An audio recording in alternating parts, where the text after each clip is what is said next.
วัยรุ่นลาวเขาหาเงินแบบใดเนาะในคลิปวิดีโอนี้คอยแมนจะมาพาทุกคนมาเบิ่งเนาะอีกงานหนึ่งเนาะที่วัยรุ่นลาวกำลังฮิตในตอนนี้ หรือวัยรุ่นอยู่บ้านค่อยเนาะเขากำลังฮิตในตอนนี้ แต่ก่อนที่จะมาเบิ่งเนาะพาทุกคนเนาะกดติดตามกับช่อง GR Vlog คนละ1 Subscribe และอย่าลืมที่มาเปิดกระดิ่งกดไลค์กับช่อง GR Vlog เนาะก็บอกเลยว่าเนาะงานตัวนี้เนาะเป็นงานหนึ่งที่คนอยู่บ้านค่อยหรือวัยรุ่นอยู่บ้านค่อยเนาะเขาแมนกำลังนิยมกันหลายนะนั่นก็คือการปลูกต้นกาแฟนี่เองช่วงนี้เนาะในปีนี้เนาะเป็นหรือว่า2-3 ปีหลังเนาะอันราคากาแฟเนาะมันกำลังสร้างประวัติศาสตร์ขึ้นมาใหม่เนาะดังนั้นเนาะมันคิดให้คนที่มีพื้นที่ที่เหมาะสมในการปลูกต้นกาแฟเนาะมีความนิยมยิ่งหลายขึ้นตามราคาที่มันเพิ่มขึ้นสูงขึ้นก็คิดให้คนมีความนิยมกันหลายขึ้นเนาะ รายการต้นกาแฟนี่เนาะมันเป็นต้นไม้หนึ่งที่มันสามารถที่จะสร้างกำไรเป็นกอบเป็นกำได้มันสามารถที่จะเป็นต้นทุนในการเรียนรู้ในการส่งถ้าผู้ใดมีลูกก็จะส่งลูกไปเรียนในโรงเรียนที่ดีแต่ถ้าผู้ใดต้องการที่จะเปิดกิจการเนาะเราก็สามารถที่จะเอากำไรจากการไม่เฮ็ดจากการปลูกพืชตัวนี้เนาะลงกับธุรกิจใหม่ได้ดังนั้นเนาะในคลิปนี้เนาะคอยแมนจะมาถ่ายให้ทุกคนมาเบิ่งมาเห็นไปพร้อมกันเลยเนาะ รายการในมื้อนี้เนาะเป็นมื้อหนึ่งที่ค่อยแมนจะมาเตรียมในการกะเกียมต้นไม้ต้นนี้เพื่อที่จะมาปลูกเนาะเพื่อที่จะมาลงดินเนาะนั่นก็คือเป็นขั้นตอนทำอิฐนี้เลยทุกคนก็สบายดีตอนเช้าทุกคนเนาะนี่แมนอันนี้แมนเป็นขั้นตอนทำอิฐเนาะที่เราจะต้องเฮ็ดเนาะนั่นก็คือการเอาในเอาเม็ดเมล็ดพันธุ์เนาะเอาเม็ดพันธุ์ต่างๆเนาะมาลงดินและเฮ็ดให้ต้นไม้มันงอกแตกแบบนี้เหมาะสมที่สุดก็คือใบประมาณนี้เนาะหรือว่าใบแก่ๆใหญ่ๆกว่านี้อีกหน่อยหนึ่งก็ถือว่าโอเคหลายทุกคนอันนี้เป็นขั้นตอนทำอิฐที่ค่อยแมนกะเกียมกับมันเรียบร้อยแล้วแล้วก็ในมื้อนี้เนาะค่อยแมนจะไปเอาดินเนื่องจากว่าค่อยแมนได้ไปเอาเที่ยวหนึ่งแต่ว่ารู้สึกว่ามันน้อยเกินไปเนาะดังนั้นเนาะค่อยแมนจะมาเอาเพิ่มอีก2 เที่ยวหรือว่า3 เที่ยวก็จะถ่ายให้ทุกคนมาเบิ่งไปพร้อมกันเนาะแต่ว่าเมื่อวานนี้เนาะค่อยแมนไปเอาปุ๋ยคอกแต่ว่าบ่ได้ถ่ายให้ทุกคนก็อยากจะถ่ายอยู่แต่ว่ายังเกิดเนาะยังบ่ทันเป็นนิสัยเนาะในการถ่ายคลิปวิดีโอเนาะก็จะพยายามถ่ายให้มันเป็นกิจกรรมวันเรื่อยๆเรื่อยๆ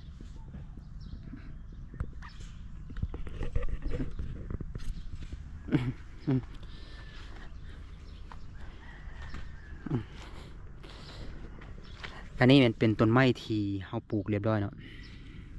อันนี้ต้นไม้ที่ปลูกเรียบร้อยก็อยู่ที่ก็รายเดือนเติบน่าจะอยู่ที่ประมาณ5 เดือนนะแต่ว่ามันจะบอกค่อนข้างที่จะว่างามบันไดเนาะ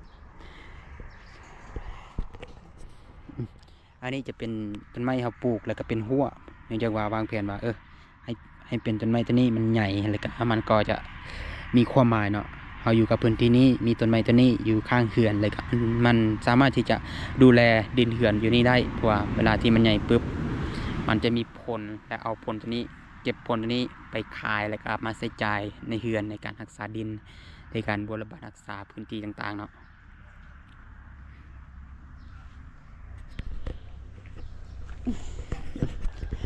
รายการค่อยแมนวางแผนอีกอันหนึ่งเนาะนั่นก็คือเอาเบี้ยมาคุงตัวที่มันเห็ดสามารถที่จะเห็ดตำส้มได้แล้วก็กินหวานได้เนาะมาปลูกอยู่ข้างเฮือนประดับประดาเนาะเพราะว่าเห็นกกมะคุงเวลาที่มันออกผลมันก็จะงามเนาะมันเป็นพวงยาวๆยาวๆมันงามเนาะก็เลยกันเนื่องจากว่ามันสามารถที่จะให้เงินได้นี่ก็คืองามให้เงินได้ก็ตัดสินใจเลยเนาะว่าจะต้องเตรียมเมล็ดพันธุ์เนาะก็ได้ซื้อแต่วันนี้เนาะซื้ออยู่ที่4 ถุงก็ราคาค่อนข้างที่จะสูงมากก็ซื้อเอาอยู่ที่4 ถุง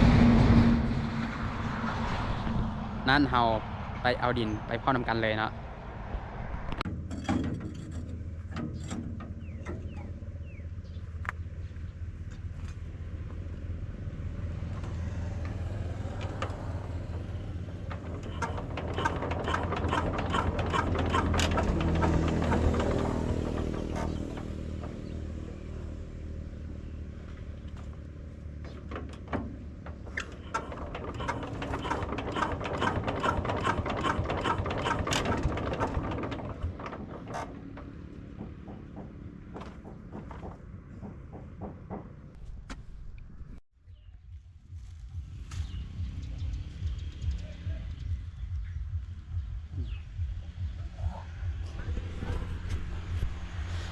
ทงกันนี่เนาะแมนอยู่ที่2 มื้อเนาะที่ค่อยแล้วก็แม่น้องสาวแล้วก็มีป้ายผู้หนึงเนาะมาซอยเนาะอยู่ที่2 มื้อก็ยังต้องการอีกน้อยหนึงเนาะคิดว่าน่าจะต้องการอีกหลายกว่านี้น้อยหนึงมีพื้นที่วางบนนี้น้อยหนึงเนาะคิดว่าน่าจะได้ประมาณอีกพันธงคิดว่าน่าจะโอเคอยู่พื้นที่นี้เนี่ยแต่ว่าก็มี2 อย่างเนาะถ้าใส่เอาเบียร์กาแฟตัวเทียค่อยกล้าใส่ธงถ้ามันเหลือก็จะเอา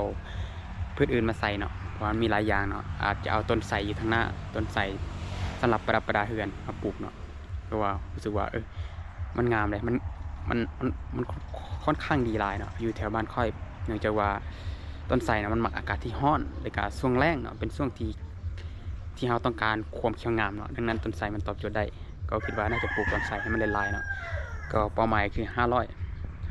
อาจจะ1,000เนาะถ้ามีถุงเหลือก็อาจจะ1,000เนาะ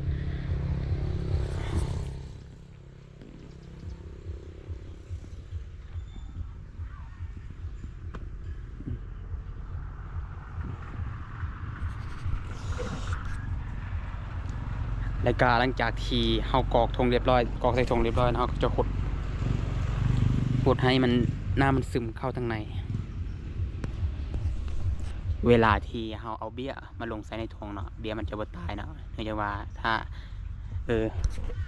คือ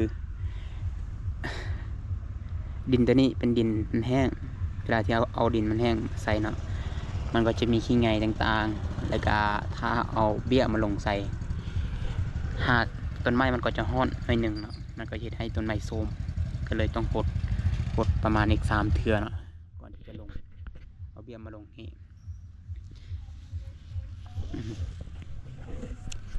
แล้วก็ก่อนที่จะเอาเบี้ยมาลงเนาะก็ต้องเตรียม